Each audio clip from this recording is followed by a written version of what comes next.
a lo que se había quedado pendiente o hemos estado arrastrando en las últimas colaboraciones que has tenido con nosotros del año pasado. Antes que nada decirte que cómo ves que la Organización Internacional del Trabajo dijo que en cuestión de materia salarial solo México, China y Rusia, yo creo que ahí sí les dio diarrea a la oposición, ¿no? El que haya sido México, China y Rusia los únicos que en medio de un escenario de alta inflación hayan aumentado el salario por encima, ¿no?, de ese impacto inflacionario.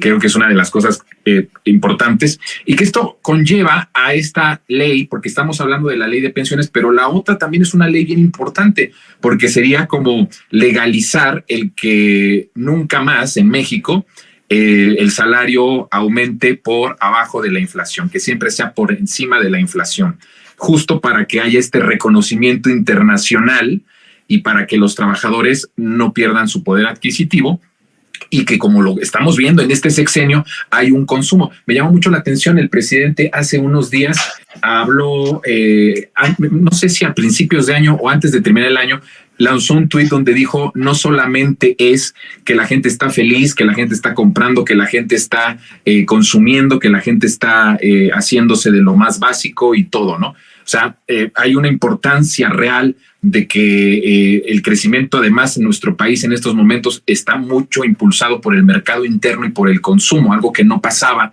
en el periodo neoliberal. Pero a ver, hablabas tú de algo que me parece interesante.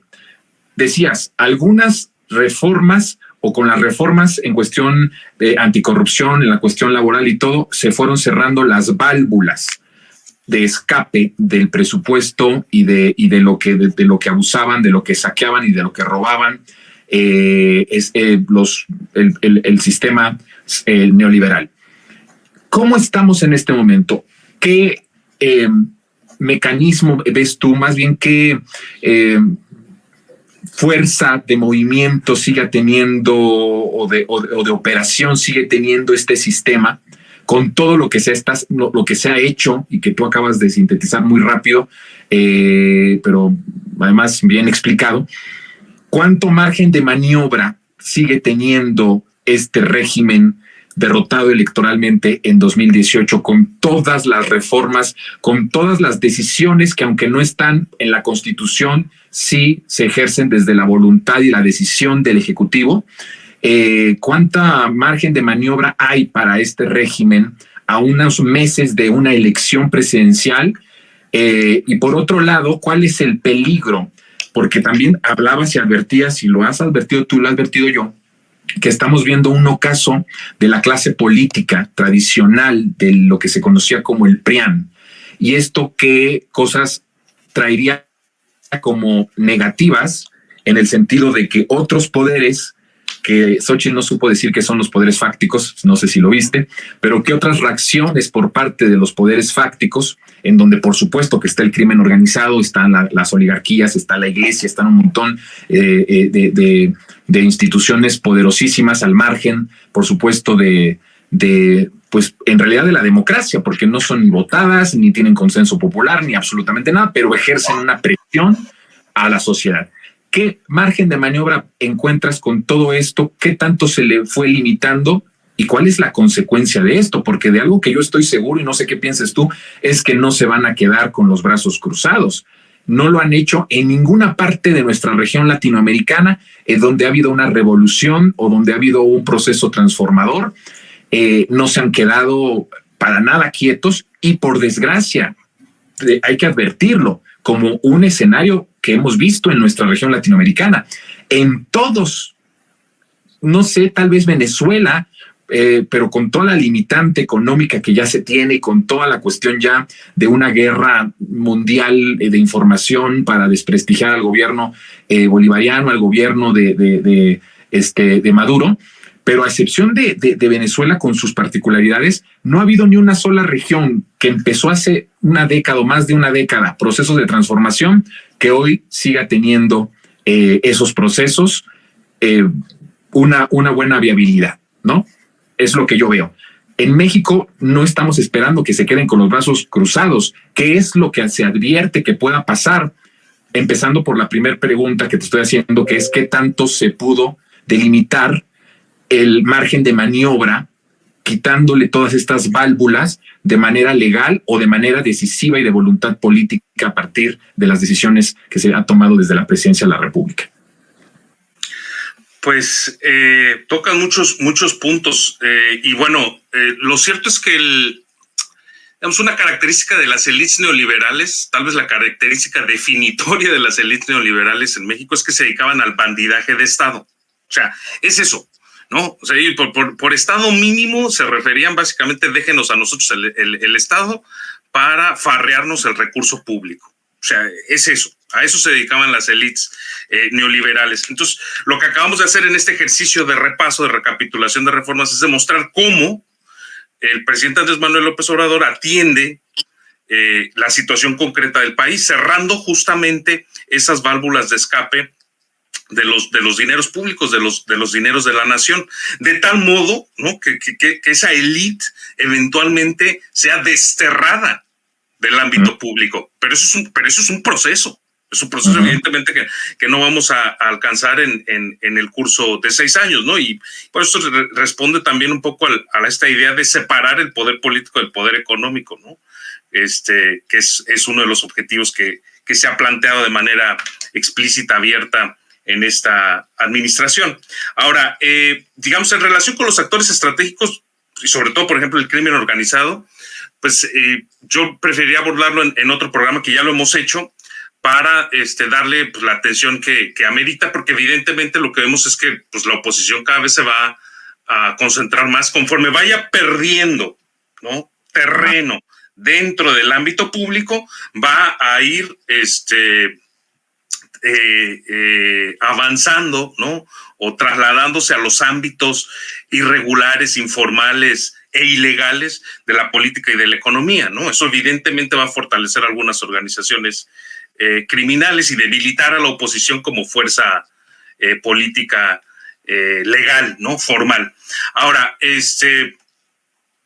decías muy bien esta cuestión de que con excepción de Venezuela, y ahí habría que hacer también algunos matices, ¿no?, porque ya ves que estuvo el golpe de 2002 que destituyó a Hugo Chávez. Al final hubo una amplia y potente movilización popular para restaurarlo en el cargo.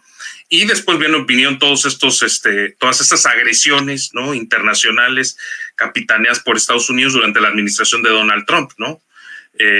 Y que generaron un clima de violencia y alta conflictividad, tensión en Venezuela. Pero efectivamente, con excepción de Venezuela, en todos los otros países han habido retrocesos, ¿sí? O sea, ya no solo situaciones de anomalías o situaciones atípicas, sino retrocesos en materia social y política muy significativos al final de estos ciclos progresistas, ¿no?, de los respectivos ciclos progresistas. Y bueno, o sea, entonces, digamos, aquí lo que nosotros podemos reconocer, que tú bien lo señalas, es que todos los progresismos latinoamericanos, digamos, es una conclusión obligada, tuvieron su episodio de reacción conservadora, ¿sí? Y esa reacción conservadora pues asumió trazos, ¿no?, extremos, ¿no?, de ultraconservadores, protofascistas. Entonces tampoco podemos esperarnos aquí, sería muy tonto de nuestra parte esperar que esa situación no se presente en nuestro país. Es cierto que nosotros tenemos una tradición de continuidad ¿no?, a prueba de todo, de gobiernos sin interrupciones, en fin, estabilidad política, pero eso no significa que no podamos perder la presidencia frente a una fuerza política de extrema derecha. De hecho, insisto, por los antecedentes de nuestra región, es altamente probable que una situación de esa se presente también en nuestro país. Ahí está Milei en Argentina, está Bolsonaro en Brasil, etcétera, ¿no? A veces están disfrazados de emprendedores, ¿no?, como Macri, que no es muy diferente. De hecho, hoy es el presidente de facto de la Argentina. O a veces disfrazados de tecnócratas como Guillermo Lasso en Ecuador, y ve nada más cómo dejaron al país en tiempo récord. Sí, hasta hace poco era un milagro económico, social y político referente de toda nuestra región. durante la administración del expresidente Rafael Correa. Y ve lo que está ahora. O sea, digamos, es más evidencia que eso. O sea, que hay que ser francamente muy necios, ¿no? Pero en todo caso, digamos, no podemos perder de vista que especialmente los dos casos, ¿no?, con los que yo creo que podríamos hacer una equiparación legítima, ¿no? Brasil y Argentina, que son las economías más grandes de la región, junto con nosotros, con la mexicana, que por cierto es la segunda apenas atrás de Brasil. Y fíjate lo que pasó en esos países, es decir, cuando lo que está en disputa, digamos, es la supervivencia de la oposición, porque es eso, la supervivencia de la derecha. Ahí la reacción es mucho más violenta, ¿sí? Claro. O sea, insisto, lo de Bolsonaro en Brasil, Milei en Argentina, Trump en Estados Unidos, yo tampoco hay que ir tan lejos. Y pues evidentemente, digamos, sería muy necio que esos tres casos que son tan próximos a nosotros en todos los sentidos, pues no enciendan la alarma en nuestro país. Es decir, yo pregunto, y yo creo que coincido contigo en el sentido de que somos muy pocos los que estamos abordando este asunto, yo pregunto, ¿qué estamos haciendo en México para evitar una restauración conservadora filofascista, ¿no? Sí. Que es lo que han pues atravesado más o menos los tres países más próximos políticamente, ¿no?, a nosotros en la región. Entonces, de hecho, pues ya se celebraron encuentros de extrema derecha en México, ¿no? Ahí está Verástegui como un primer ensayo, ¿no?, que ya empieza a emular el discurso y esas propuestas disparatadas de esos tres referentes, ¿no? Trump, Bolsonaro y Milei. Digamos, y esto tiene que ver también con el hecho de que la frustración, ¿no?, porque esta es la clave, la frustración por la persistente derrota electoral, es decir, democrática de la derecha, se convierte en odio, porque ese es el asunto. O sea, no consiguen ganar, no consiguen competir, ¿no?, con las propuestas progresistas, populares, nacionales, y entonces, por esa frustración, ¿no?, por esa persistente derrota democrática, la derecha pues básicamente apuesta por el golpismo, por encender las calles, ¿no?, por recuperar terreno a través de mecanismos y métodos pues a todas luces antidemocráticos. El problema es que muchas veces ese odio, ese desprecio por las instituciones contagia a las clases inferiores, ¿no?, al pueblo trabajador, ¿no? Igual, pues, digamos, lo que hemos visto en Sudamérica, sobre todo, es que esa reacción pues es un fenómeno muy curioso, ¿no? O sea, los pobres se desclasan así, parece que de un día para otro, pero en realidad pues, es un proceso, y se acaban pegando un tiro en el pie. O sea, Milei les está diciendo, les voy a poner en toditita su madre en la campaña, y la gente lo vota, ¿no? Y hay amplios sectores de las capas inferiores que lo votaron, ¿no? Entonces, por eso es importante trabajar en la conciencia de clase, que no se nos olvide quiénes somos, de dónde venimos, quiénes son los políticos líderes que representan más fielmente nuestros intereses de clase. Yo, de hecho, bueno, yo siempre digo, por eso los burgueses odian a Maradona en Argentina. O sea, todo este odio contra Maradona, toda esta campaña de que la adicción y la chingada, o sea, fue básicamente porque el tipo nunca renunció a su conciencia de clase, algo impresionante. O sea, ya había sido elevado a Dios, ¿no?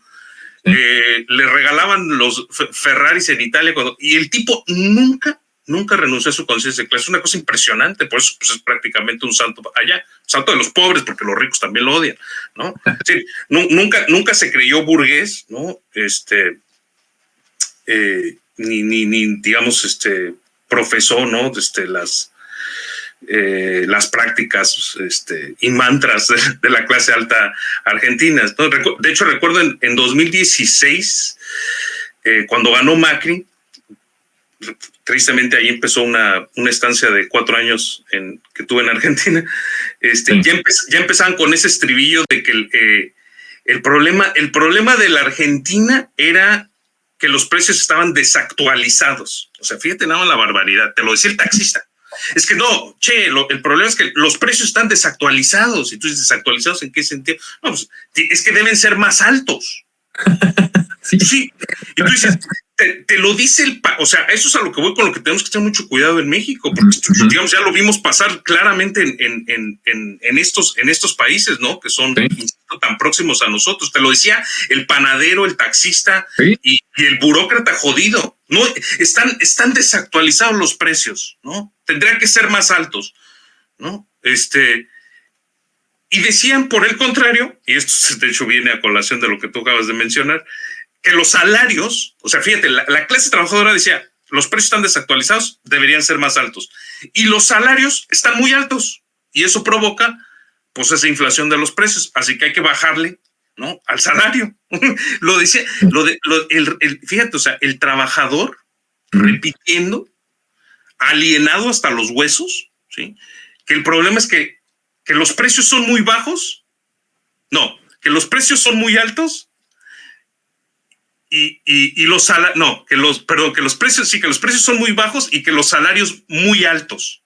O sea, es la conciencia burguesa inoculada siniestramente en la cabeza del trabajador, ¿no?